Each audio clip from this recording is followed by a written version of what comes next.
আসসালামু আলাইকুম প্রিয় দর্শক।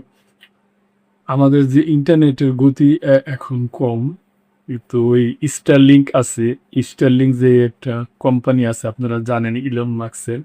তো ওনারা যে ইন্টারনেট দেয়, ইন্টারনেটের গতি না বাড়ালেও এখন ওনারা যে ডিশটা আনছে, ডিশটা আকারে ছোট এবং সাশ্রয়ী এবং বিদ্যুৎ বিলও কম আসবে। আকারে ছোট ও বিদ্যুৎ সাশ্রয়ী নতুন ডিশ আনলো স্টারলিংক। ইন্টারনেটের গতি না বাড়লেও আকারে ছোট, ওজনে হালকা ও সাশ্রয়ী সক্ষমতার নতুন ডিশ এনেছে ইলন মাস্কের স্যাটেলাইট ইন্টারনেট সেবাদাতা কোম্পানি স্টারলিংক।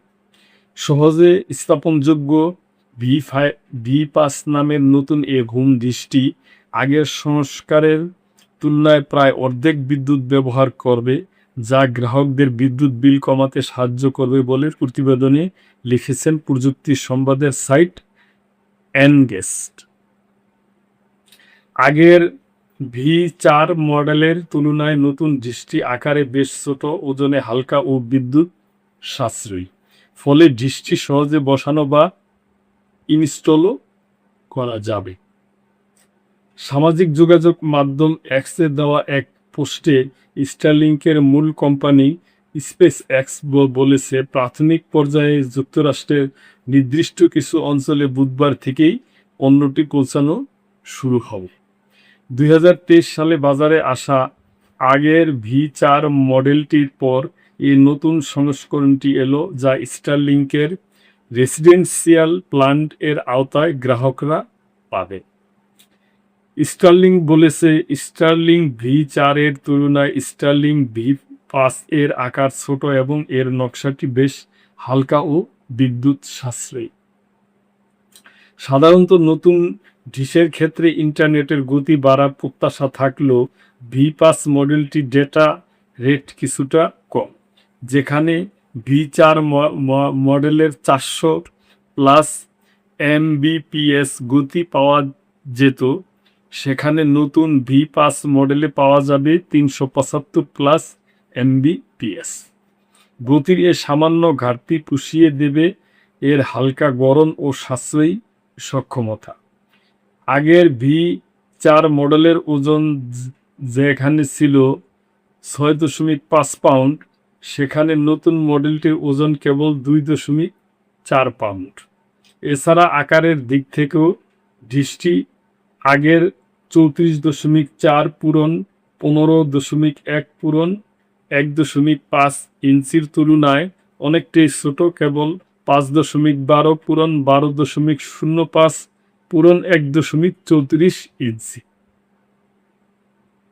বিদ্যুৎ খরচের ক্ষেত্রেও এই ডিশ বেশ বড় পরিবর্তন এনেছে।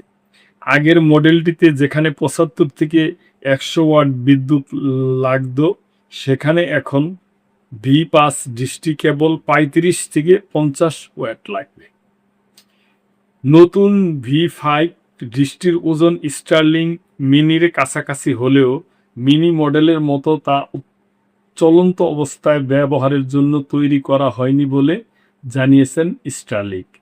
প্যাকেজ হিসেবে নতুন ডিশটির সঙ্গে থাকবে একটি রাউটার মিনি এবং বাড়ির ছাদে সহজে বসানোর জন্য এতে থাকবে বিশেষ পাইপ অ্যাডাপ্টার। পিসি ম্যাগ এর প্রতিবেদন অনুসারে মার্কিন রেডিট ব্যবহারকারীদের পোস্ট থেকে জানা গেছে, মন্টানার ড্রামস অঞ্চলের গ্রাহকরা এরই মধ্যে এই ডিশ পেতে শুরু করেছে। সেখানে ভি5 ডিশ আপাতত কেবলমাত্র প্রতি $50 মূল্য স্টারলিংকের সাশ্রয়ী 100 এমপিপিএস রেসিডেন্সিয়াল প্ল্যান এর সঙ্গে মিলেছে। তুলনামূলক ব্যয়বহুল ও উচ্চ গতির রেসিডেন্সিয়াল ও রেসিডেন্সিয়াল ম্যাক্স প্ল্যানগুলোর জন্য আপাতত উন্নত মানের রাউটার 3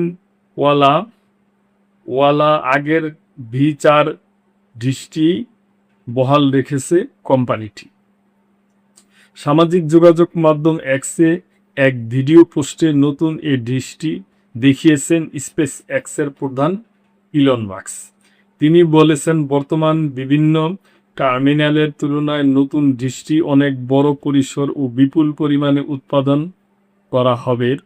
দেশটিকে কোম্পানিটি সম্প্রতি তাদের পরবর্তী প্রজন্মের স্টারলিংক মোবাইল নেটওয়ার্কের ঘোষণা দিয়েছে, যা 2027 সালের মাঝামাঝি নাগাদ চালু হতে পারে। এ সেবাটি সর্বোচ্চ 150 Mbps পর্যন্ত গতি দেবে ও ব্যবহারকারীরা এতে প্রচলিত শক্তিশালী 5G নেটওয়ার্কের মতো অভিজ্ঞতা পাবে। এর আগে গত বছর কোম্পানিটি গিগাবিট ইন্টারনেটের গতি সমালোচনার উপযোগী $2000 দামের হাই পারফরমেন্স ডিশও উন্মোচন করেছিল। তো প্রিয় দর্শক, আপনারা জানেন যে এটা স্টারলিংকের একটা ওনাদের যে আগের যে ইটা ছিল, ওই রাউটারটা ছিল, ওইটা পরিমাণে একটু বড় ছিল, আর ওইটার ইটা আপনার এমবিপিএস একটু বেশি ছিল। এখন যেটা আনছে এইটার আপনার রাউটারটা একটু পরিমাণে ছোট, মোটামুটি ভালোই মানে ছোট, এবং এটা যে কোনো স্থানে স্থাপনের জন্য খুব সুন্দর উপযোগী। যদিও এমপিপিএস একটু আগের থেকে কম আছে, তারপরও যেহেতু ছোটোখাটো, ওজনে কম, ওইটা হয়তো পোষায় নিবে, এটা কোম্পানিটা বলছে। তো প্রিয় দর্শক, এ ব্যাপারে আপনাদের কোনো মন্তব্য থাকলে অবশ্যই করবেন এবং সাবস্ক্রাইব করে চ্যানেলটির পাশেই থাকবেন। আল্লাহ হাফেজ।